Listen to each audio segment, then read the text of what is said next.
राष्ट्रीय भिक्खु महासंघ के राष्ट्रीय अध्यक्ष भदंत आनंद ने अन्य भिक्खुओं की उपस्थिति में दिनांक 16 जनवरी दिन शुक्रवार को पूर्व उदय बुद्ध विहार चक्कीपाट आगरा में एक प्रेस वार्ता का आयोजन किया।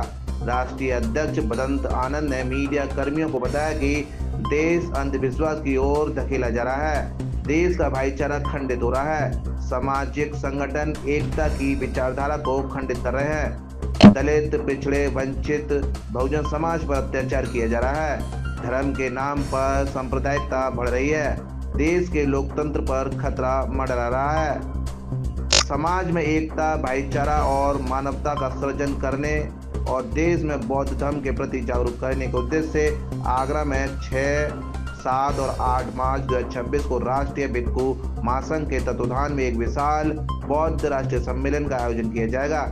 इस 3 दिवसीय चिंतन शिविर में देश भर से भक्त शिरकत करेंगे। इस विशाल बौद्ध राष्ट्रीय सम्मेलन एवं चिंतन शिविर के मुख्य संयोजक भदंत ज्ञानदीप के शिष्य भदंत आनंद रतन और मुख्य वक्ता राष्ट्रीय अध्यक्ष भदंत आनंद होंगे।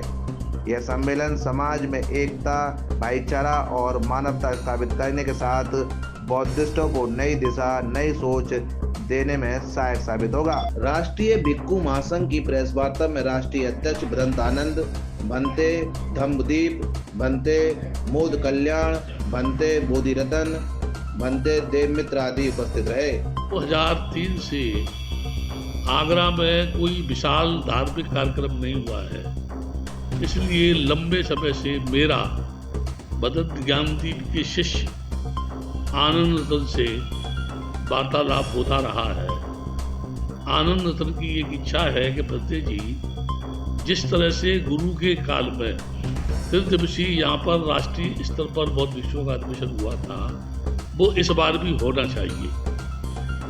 मैं भी बहुत दिन से ये सोच रहा हूँ कि आगरा के जनमानस को देखते हुए इतनी सारी संस्थाएं हो गई हैं कि जगह जगह कार्यक्रम करने से समाज भ्रमित होता है और वो ये सोचता है कि हम किस दिशा में जाएं। इसलिए लंबे अंतराल के बाद मेरी ये इच्छा है कि आगरा की धरती पर एक विशाल राष्ट्रीय स्तर पर जहां बौद्ध भिक्षु विभिन्न प्रांतों से भाग लें, वही बौद्ध भी उसमें भाग लें और उस पर राष्ट्रीय स्तर पर ही नहीं, आगरा के स्तर पर भी, प्रांतीय स्तर पर भी चिंतन होना चाहिए कि वर्तमान समय में हमारे देश के जो हालात हैं इसका कौन जिम्मेदार है।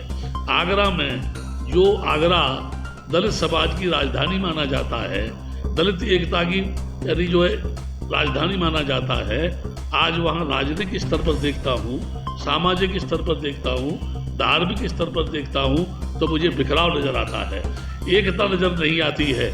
इसलिए मैं ये कह सकता हूँ राष्ट्रीय स्तर पर दलित समाज की एकता का नहीं होना, धर्म के संबंध में एक रूप नहीं होना, विभिन्न प्रकार के भाषणों से या जहरीली भाषा से दूसरों के प्रति हम जो भावना रखते हैं जिसके कारण दलितों पर आए दिन जुल्म और अत्याचार बढ़ रहा है, उसका मूल कारण क्या है, उसका समाधान हमको ढूंढना है। क्या राजनीतिक उसका समाधान है, सामाजिक समाधान है, धार्मिक समाधान है, या मैं ये कह सकता हूँ हमारी स्वयं की गलतियाँ हैं, हम स्वयं गलतियाँ कर रहे हैं और दूसरों को सुधारने की बात कर रहे हैं, इसलिए ऐसा नहीं हो पा रहा है। पुनः एक बार कहता हूँ कि आगरा में विशाल स्तर पर एक राष्ट्रीय अधिवेशन करना है जो दिनांक 6, 7, 8 मार्च को निर्धारित किया गया है और उसकी अभी से तैयारियां हो जाएंगी और जिसका मुख्य सर्वे सर्वा आनंद रतन भंते होगा, मैं उसका मुख्य होऊंगा, लेकिन मुख्य संयोजक आनंद रतन होगा। ये भंते बाजू में बैठा है, देवमित्र होगा। आप क्या नाम है आपका? समर्थन आपका? आप ये सभी भंते उसमें अपना योगदान देंगे। इसके अलावा समय समय पर जो भी भिक्षु इसमें आएंगे वो सभी इसमें योगदान देंगे।